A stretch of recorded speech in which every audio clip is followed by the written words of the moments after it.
All right, so I'm going to mute this. But this is people who are going through like breakups, and they're going through these difficult times, and essentially they're documenting the whole process and talking about how they're hurting and they're taking these shots. And like it was a lot of folks. Like my reel at one point was a lot of that. How can you be okay with hurting me? How can you be okay with hurting me? I want my fucking sound back! I want it back! You fucking stole that shit from me, bro! Give me my fucking sound back, bro! I love you more than I fucking love myself, dog! Why you turn me into this person? Why? Is that nothing to you? You don't love me? You don't care? I gotta let you go! I gotta let you go! I gotta let you go! Okay. Day one after breaking up with the person I thought I would marry. I hope that by sharing this, I'm going to start to heal and not fall into self-destructive habits. And for anyone who is going through the same, to hopefully make them feel not so alone. When I'm sad, I sleep, and today I slept in until about noon. I tried to do some of my favorite morning things, but I ended up just getting back into bed. All that I can think about is talking to him and wanting to see him. Okay. Y'all crazy. So here she is kind of just crying. She got the camera set up and there's a little caption right there. This is probably one of the more egregious ones I saw.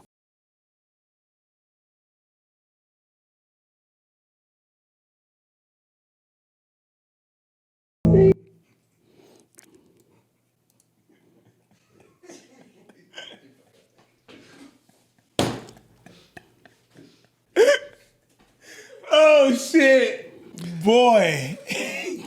I need to break up with my boyfriend of 4 years. Oh.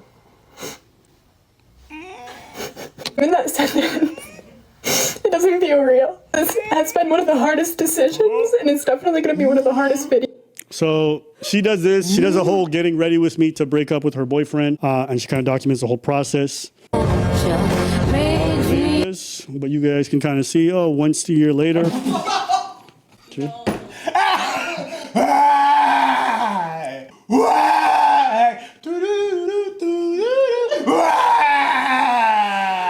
And I got Nick kisses. Oh my God. You edited that. You just call me anytime.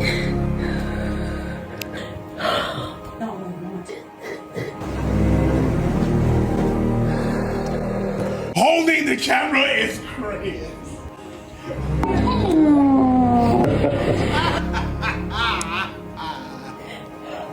Giving me relief.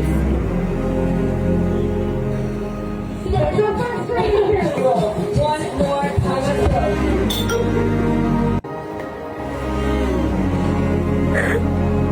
It goes on for a while, okay? But you guys kind of got the idea of this video. The other school was great for y'all. Congratulations for that. I'll tell you that much. Here's the last one. Processing the most triggering breakup I've had in 9 years. What, so you want to break up? Okay. Yes! Yes! That's exactly what I'm thinking. What I'm telling you, working in the industry just ruined it for me, because you see these things. Before I would pass by it, oh, that person is. Now I think about, yo, you placed that camera there. You went to place yourself. You in your mind press record, and then you went action in your head, and you went on. You were eating that salad. You placed your phone in front of you. You press record. You went action. Look away. Back in front, look away, back in front, take a bite, look away, side, and we cry. All orchestrated. I swear to God, if your girl or your boy posts pictures like that, major fucking red flag. That person is insane. Drama fucking person. That person is insane, is crazy. Do not go there. And then there's another one that you played. Mm-hmm. There was a camera there. And then there was another angle of a camera behind her. That means that you move mid-cry to change your camera angle. You place yourself and you're crazy. You're acting like this shit is real. At least the people that are playing D&D know it's a fucking game. You know, we're doing that. We're not busting our games. We're gonna keep to ourselves. We're gonna do our thing. You know, I'm gonna be a overlord, but it's just for me and my boys. I'm doing my thing. I am an overlord, and post that shit on social media to have gratification. Oh my girl, if I was with you, I would take you in my arm. Them, they're just doing that for leisure. You're fucking crazy. Gratification and looking for, I'm gonna post a little booty pic. I fucking get it. Cause you just post your booty pic and that's it. Now you're farming emotion? There's something wrong with you. I was talking with my girlfriend and it's like, sometimes, I feel like crying. So I put a song and I just, I cry and it feels good. And I was like, well, that's a bit crazy, but sometimes you need to release your emotion and you need to live your emotions. So I'm all right. This is not it. That's not what it is. You trying to farm. If a girl posts shit like that, I swear I cannot associate with myself with that person. Even if it's a guy too. Crazy. I made that compilation just for you. Oh, of course. I know what you know what you were doing. Yep. And now it was my time to do what I gotta do. And I did what I gotta do. Cool. God damn. Yeah, so I can understand that when you're going through some grief, probably the adulation of people online, that kind of like positive feedback when you're feeling really lonely or whatever. I can understand how posting this kind of content and then having a bunch of people who say they understand or they're supporting you might feel good. It's like not lost on me that maybe even for making this content for the people who are going through it but don't post it themselves, but they see the content, like they feel seen a little bit. So there's an angle to this, like I'm like, okay, I kind of get. But for the people making the content, there has to be something super bizarre about grieving something. And while you're grieving, you're also directing.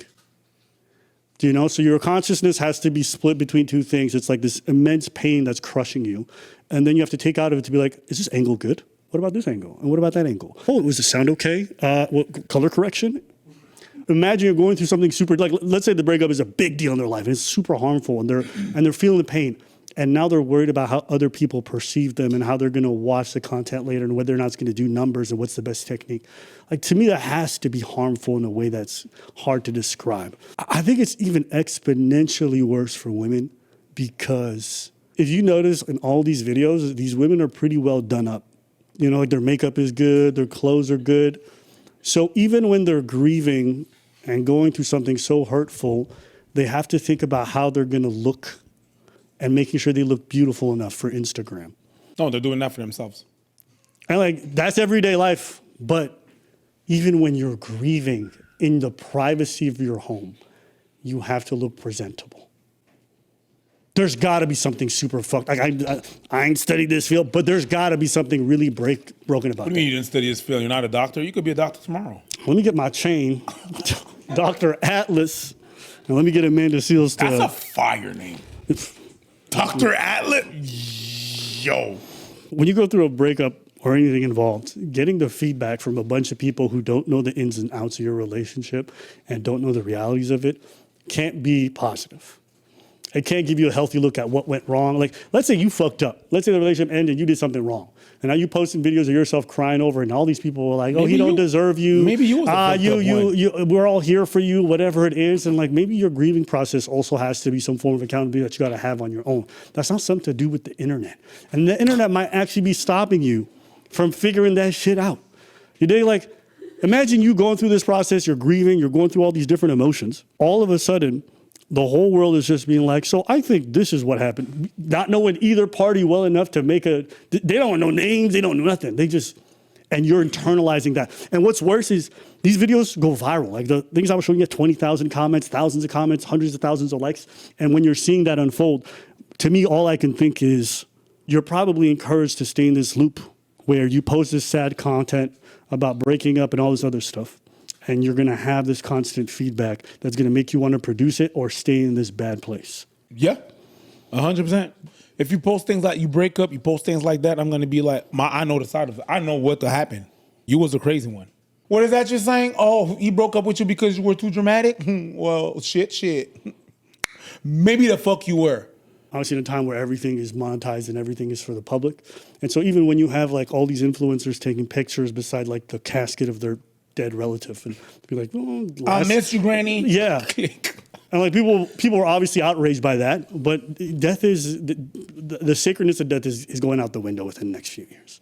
I mean, you would think a breakup would be one of those things that you would handle privately, dealing with it yourself, but no. People now run first chance they get. You think crying on cam is crazy, period? Yeah. To their extent, yeah, 100%. Like I can do an interview and then someone asks me something and then I'm like, boom, something flashed me and I'm like, yeah, I didn't plan on that happening or whatever or not. Sure. The way they're doing it is like there's cuts to this. Okay, you're talking about the production. Production and stuff. You did a production about that shit. The next level crazy that you have to watch out for is if they cry on cam, they produce it, they do different level and angles, they monetize it, and they rewatch it later. That's woo! Top level crazy. Oh my God, that was me when I was, that angle was good. Crazy. Stay away from that. I think because this stuff is so normalized, I don't know if it's people are crazy or I think it's just a state of the world where nothing is really private. Why not both? You're crazy and the world is crazy. We agree. Yeah, but I feel like when someone says something crazy, it's like it's dismissive in the idea that like, oh, there's just like something insane about you, rather than this is actually just a function of growing up in a world where everything is not private.